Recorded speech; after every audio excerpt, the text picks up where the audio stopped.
Hi, Chris Rose again, Chris Rose Drum Studio video series.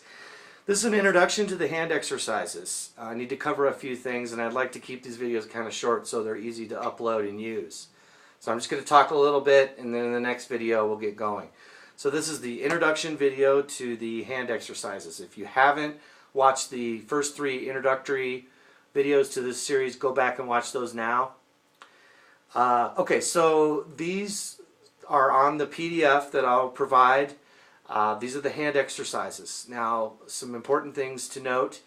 All the exercises are timed, with the exception of the stone killer exercise at the end.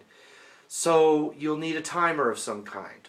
I just use my smartphone. It's got a timer setting on it. Works great. Otherwise, an egg timer. I used to use that back in the day before smartphones. A wall clock, your computer clock, just any kind of timekeeping device, because these exercises need to be done for a certain amount of time.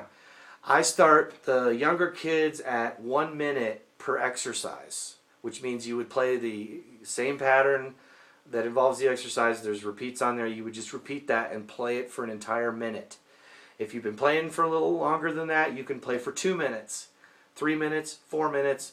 Back in my heyday when I was practicing my hardest, I was playing each one of these exercises for 5 minutes each, sometimes twice a day. Now, these exercises need to be done daily for maximum effect. The full exercises, if you're doing them for a minute a piece, it's only going to take up about maybe 5-6 minutes of your day. If you're doing them for 2 minutes a piece, 12-13 minutes of your day. 5 minutes, a half hour. So if you're really serious, a half hour is nothing to you. And if you're just a beginning player, 5-6 minutes a day ought to be a good enough commitment. The reason I stress that is because you simply will not see much of an improvement if you're only doing this like once or twice a week. The idea here is that you're building up the drumming muscles in the hands, wrists, and arms, as well as creating the muscle memory between your limbs and your brain.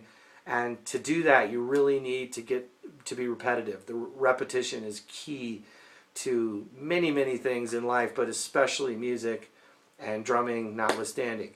So again, you need to get into a practice routine where you're doing these every single day. Every other day is okay. You miss a day here and there, fine, but every other day is ideal. Twice a day if you really want to get better, and you're going to do them each for a minute. The other piece of equipment you need is a metronome. Metronome is so key to all musicians, but especially drummers. We're relied on to keep the time.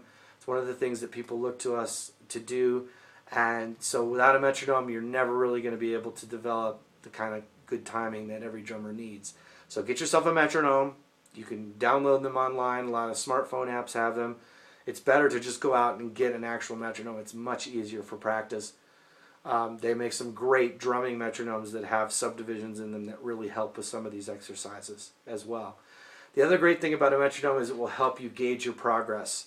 You need to set a metronome time for each one of the exercises. So not only will it help you to remember where you're at by using a metronome, but you won't fall backwards, and you can also track your progress. I recommend you get a notebook as well, or just something, a piece of paper or something to write down your progress so that you can tell each day where you're at, and when it comes time to bump up your metronome times for each of the exercises, it makes that very simple.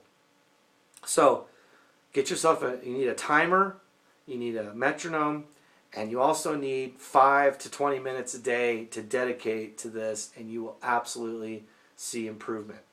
Alright, join me in the next video and we'll launch into exercises A and B of the hand etudes.